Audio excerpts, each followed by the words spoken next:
Well, it's a little overcast today, and two cats are napping in the background.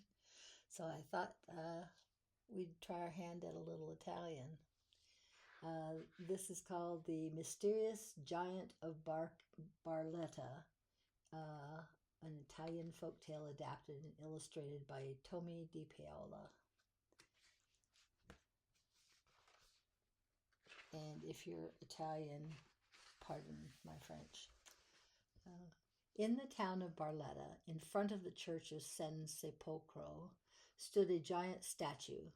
No one knew where it had come from or when. The mysterious giant, for that is what the people called the statue, and it had always been there as long as anyone could remember. Here's the giant statue. I gotta put on my squeaky chair. Even Zia Conchetta. Zia Conchetta was the oldest one in all of Barletta. She lived right across the square from the giant statue. Every day, every night, for my whole lifetime, I've looked out the window and there he is, she would say.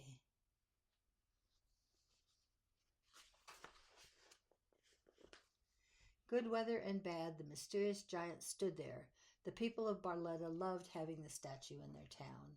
In the early morning, right before the sun came up, the sisters from the convent and other townspeople came to the church for Holy Mass. They always greeted the giant with a nod or a smile. The people on the way to market always hailed the giant and asked that he give them good luck to sell all their goods or to get a good bargain. All day long the children played around his legs and the doves flew around his head. The young boys would sit on his big feet and tell jokes.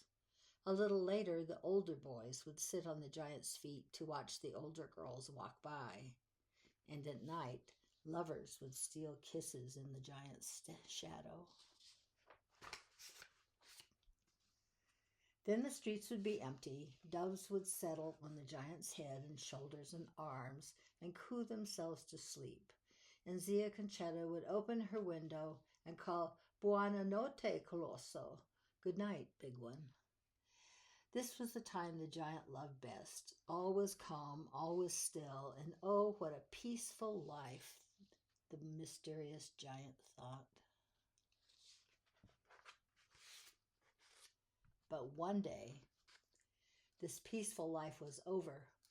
Word had reached the town that an army of 1,000 men was destroying all the towns and cities along the lower Adriatic coast, and this army was heading straight for Barletta.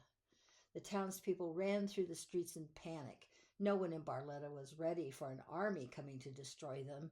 They had no generals, no captains. Why, they didn't even have any soldiers. Shouts and screams echoed off the buildings. The night was lit by torches. All the peace and quiet was gone. No doves came to settle on the mysterious giant's shoulders, and Zia Conchetta didn't call out "Buona notte" from her window. The mysterious giant didn't like this at all. The next morning was no better. It seems as though everyone was at the church for Holy Mass, but there was no market. No one even smiled, let alone waved at the mysterious giant. No children played. Everyone rushed around, piling their belongings in carts and wagons. Everyone was getting ready to run from Barletta. Everyone except Zia Conchetta and the mysterious giant. "Colosso," she said to the huge statue, "as long as I can remember, you have stood here looking over this town and its people. Barletta loves you, and I know you love Barletta. I wish you could do something to save us from this army. With your size, I'm sure you could frighten them away. Why don't you hop down from your pedestal?" And that's just what the mysterious giant did. "Now," said Zia Conchetta. They put their heads together and came up with an idea. "And a good one, too," said Zia Conchetta.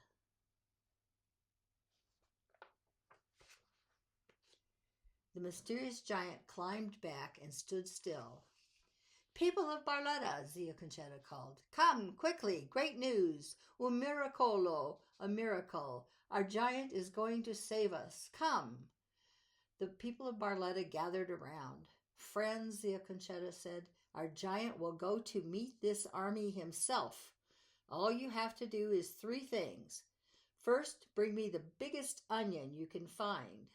Second, stay completely out of sight. Hide under the bed, hide in the closet, hide in the cellar, hide in the attic, but stay out of sight. And third, don't ask any questions. Have faith in our mysterious giant. Someone quickly brought an onion. Now hide, shouted Zia Conchetta, and everyone scurried off. Well, Colosso, said Zia Conchetta as she sliced the onion in half, buona fortuna. The mysterious giant took an onion, half in each hand, once more stepped off the pedestal, and strode off to meet the army. 3 miles outside the city, the mysterious giant sat down by the side of the road and held the onion pieces close to his eyes. Big tears began to run down his cheeks. The giant made loud, sobbing noises. What a sight the army saw as it came over the hill. Halt, shouted the captain. The army halted. What is that? The captain whispered to one of his lieutenants. It looks like a giant boy crying, answered the lieutenant. Well, we'll see about this, said the captain, marching off to where the mysterious giant sat. I am Captain Mincion, the captain declared. We have come to destroy this town. Who are you, and what are you doing here crying? No tricks now. Answer me. Oh, sir, said the giant, sobbing, I'm sitting out here away from the town because the other boys in school won't let me play with them. They say I'm too small.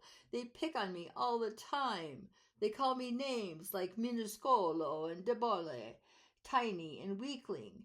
I'm always the last one chosen for games. Today they told me that if I tried to go to school, they would beat me up. I hate being so small. The giant sniffed loudly and blew the hats off the soldiers standing in front. The captain and the army stood dumbstruck. If this giant was a small boy that the others teased, then imagine what the rest of the people in this town were like. But someday, sir, the giant bellowed, someday I'll show them. I'm going to eat up all my pasta, and I'll grow big and strong, and then I'll be able to fight back. The soldiers began to back away, trembling. The lieutenants gathered around the captain, who had backed away from the giant, too. There was only one thing to do. Captain Michon and his lieutenants drew their swords. They held them in the air and shouted, About face! Double time! March! The army turned and fairly ran in the opposite direction of Barletta. The mysterious giant threw away the onion halves, dried his tears, and went back to the church of San Sepolo. They're gone, shouted Zia Conchetta for the townspeople as the giant climbed back on his pedestal once more. The army is gone. You can come out now. The town has been saved. Our giant did it. Que bella festa! What a celebration was held that night. Oops. But when it was over and the moon was high in the sky, the mysterious giant looked over the sleeping town. Doves cooed themselves to sleep on his head and his shoulders. Everything was calm, everything was still. Zia Conchetta opened her window. Buona notte, Colosso, she called, and grazie.